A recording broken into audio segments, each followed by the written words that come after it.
نحمده ونصلي ونسلم على رسوله الكريم أما بعد فأعوذ بالله من الشيطان الرجيم بسم الله الرحمن الرحيم ألم تر إلى الذين بدلوا نعمة الله كفرا وأحلوا قومهم دار البوار جهنم يصلونها وبئس القرار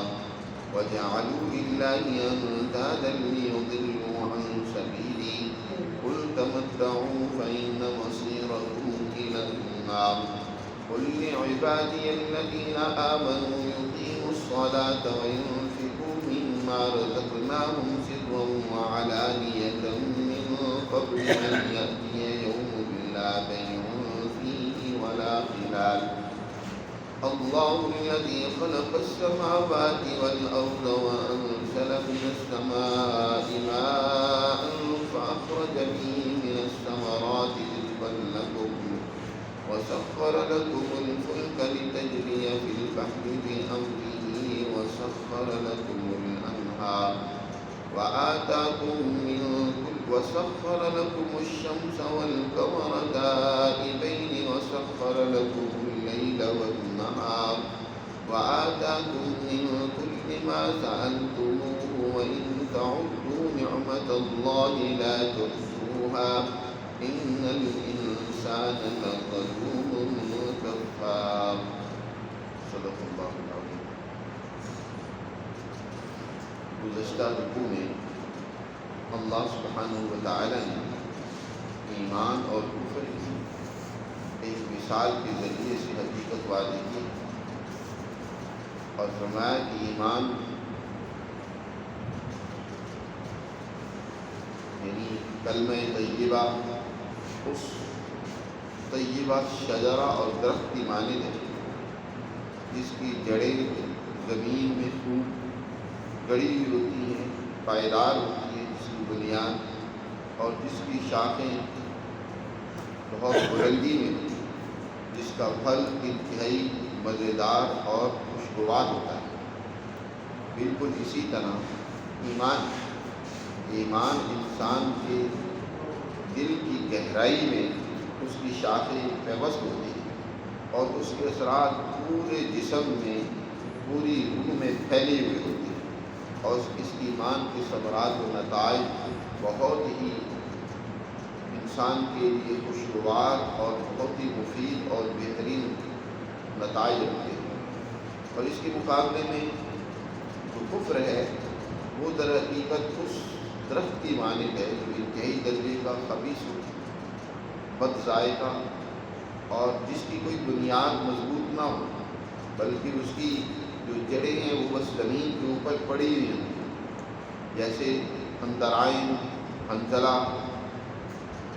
اور تمہ وغیرہ ہوتا ہے کہ جس کی جڑیں کوئی مضبوط نہیں ہوتی اور نہ کوئی اس کی بلندی اور شاخیں آسمانوں کو یہ بلندی کو چھو رہی ہوتی ہیں، اور پھل بھی اس کے انتہائی بد مزہ بد ذائقہ ہوتا ہے۔ تو اب ایمان در حقیقت ایک وہ اللہ کی نعمت ہے کہ جس کے مقابلے میں کوئی نعمت نہیں ہو سکتی۔ جن لوگوں نے اللہ کی اس نعمت کی قدر نہیں کی اور بجائے ایمان قبول کرنے کے الٹا ایمان کی مخالفت کی اور اہل ایمان سے مقابلہ اور مزاحمت کیا، انہوں نے در حقیقت اپنے لیے بھی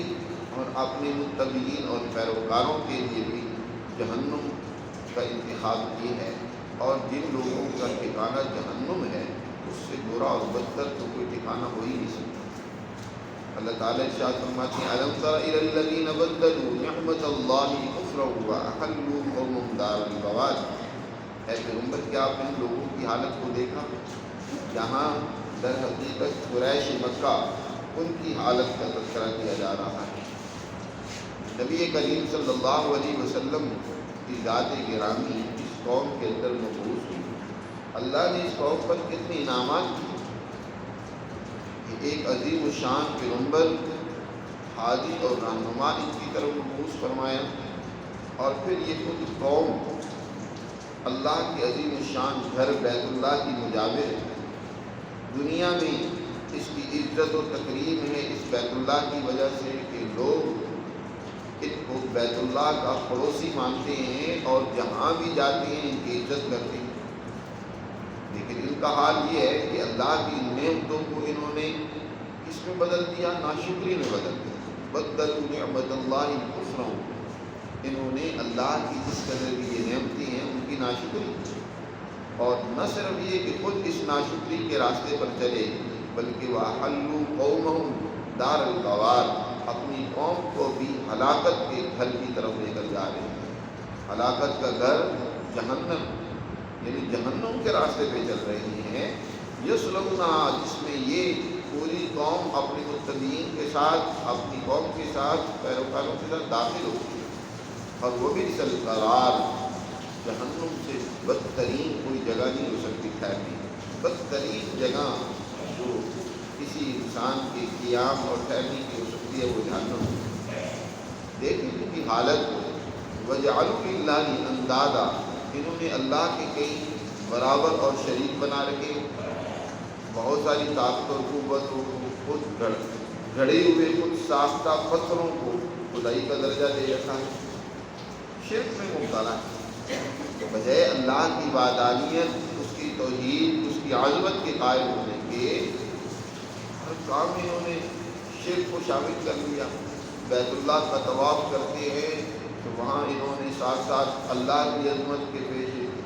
اللہ کی عظمت کے ساتھ ساتھ کئی خدا بھی بیت اللہ پر نصب کر رکھے، ان کی بھی تعظیم کرتے چلے جاتے ہیں، اور اسی طرح تلبیہ پڑھتے ہیں اللہ کی عظمت اور اس کی بڑائی کو ایک بیان کرتے ہوئے، تو ساتھ ساتھ اپنے مشرکانہ عقائد کی بنیاد پر شرک بھی کرتے چلے جاتے ہیں۔ فرمایا انہوں نے وَجَعَلُوا لِلَّهِ أَندَادًا، اللہ کی برابر انہوں نے مخلوق تجویز کر رکھی ہے، اور یہ سب اس لیے لِيُضِلُّوا عَن سَبِيلِهِ، تاکہ اللہ کے راستے سے ہٹا دیں۔ شیطان، جس کا گزشتہ آیات میں تذکرہ ہوا کہ کل قیامت کے دن شیطان بڑی تقریر کرے گا، اور تقریر کر کے وہ کہے گا کہ دیکھو، ایک تو اللہ نے تم سے وعدہ کیا تھا، اور اللہ سے زیادہ سچا وعدہ کسی کو نہیں ہو سکتا، وَأَصْدَقُ مِنَ اللَّهِ قِيلًا، اور ایک میرے وعدے تھے، اور میرا تو تمہیں پتہ ہی ہے، فَأَخْلَفْتُكُمْ، میں جب بھی وعدہ کرتا ہوں کبھی پورا کرتا ہوں، وَوَعَدتُّكُمْ فَأَخْلَفْتُكُمْ، اور میں نے دنیا میں تم پر کوئی زور زبردستی یا جبر نہیں کیا تھا، بلکہ تمہیں میں نے تو دعوت دی تھی، تم نے فوراً اس کو قبول کر لیا۔ تو جہنم جو ہے،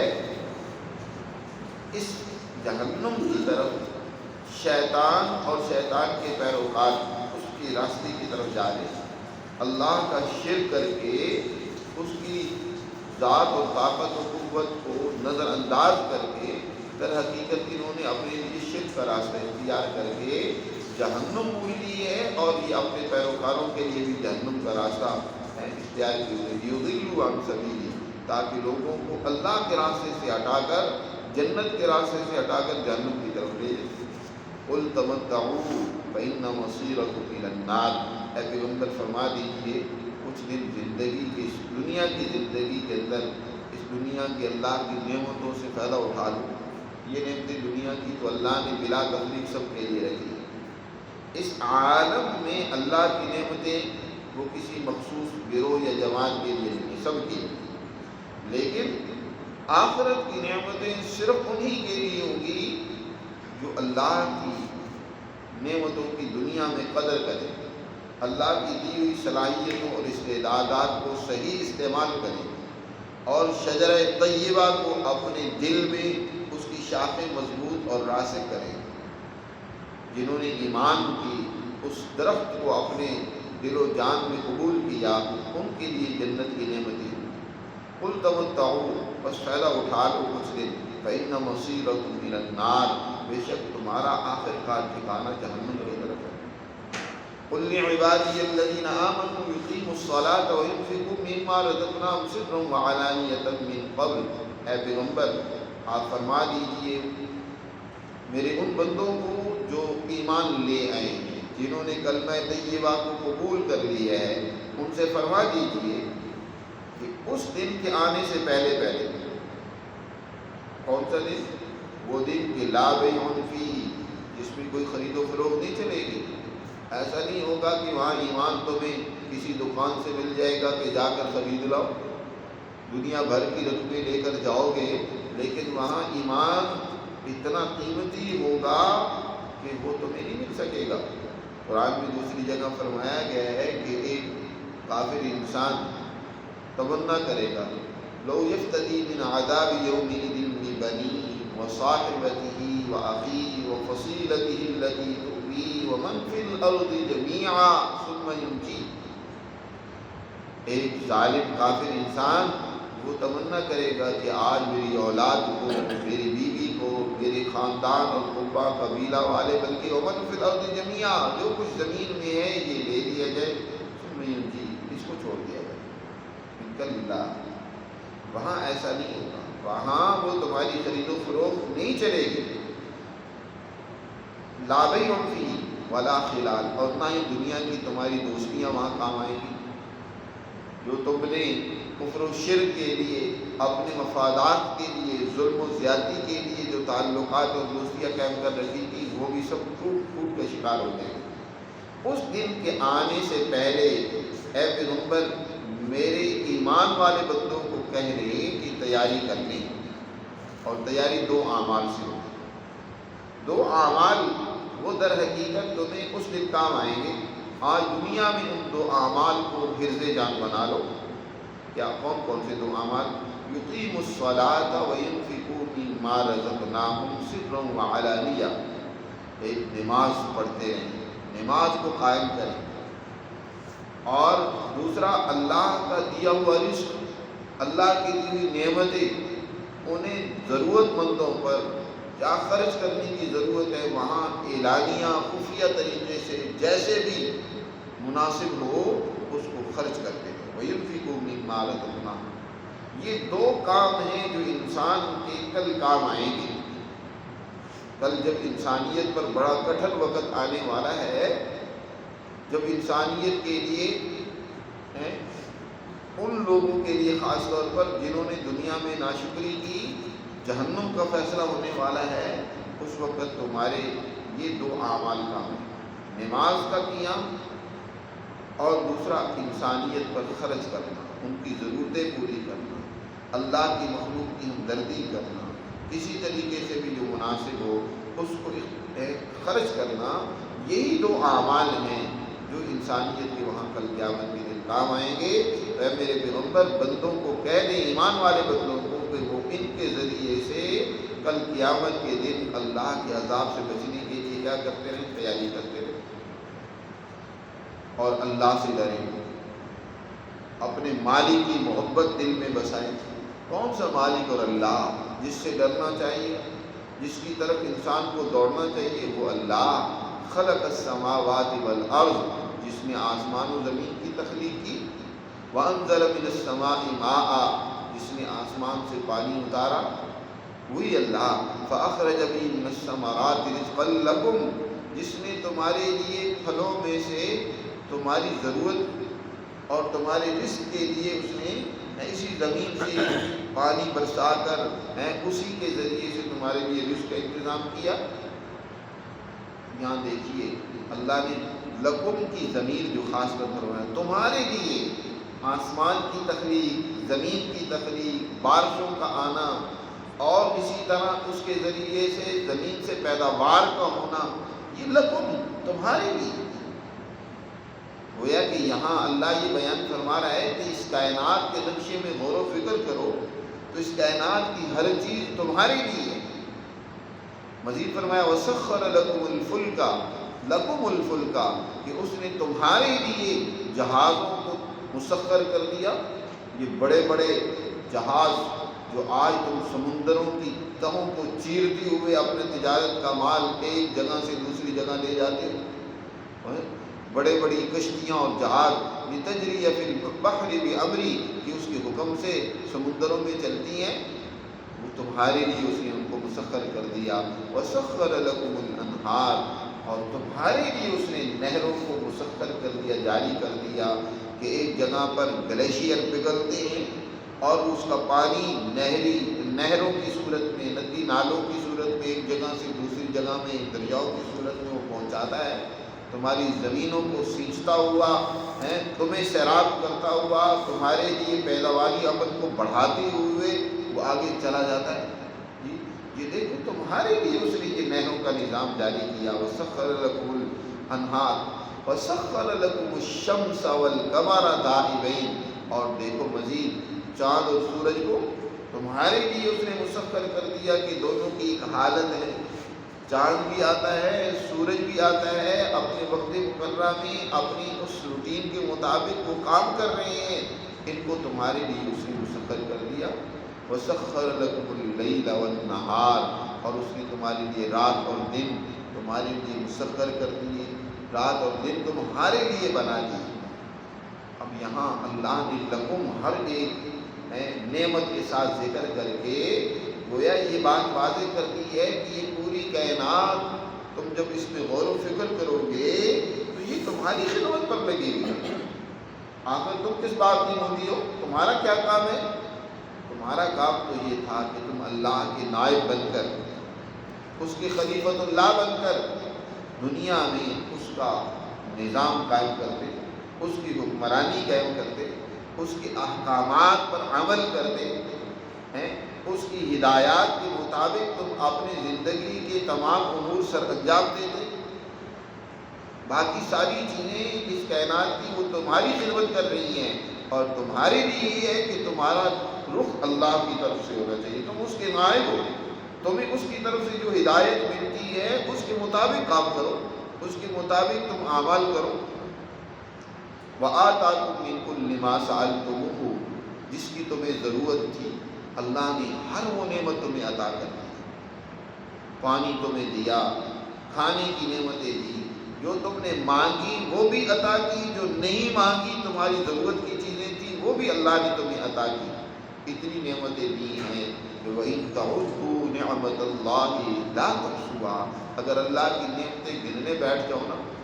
تم گن نہیں سکتے، لا تحصوها، اتنی نعمتیں۔ صبح و شام ذرا اللہ کی نعمتوں پر انسان نظر دوڑائے،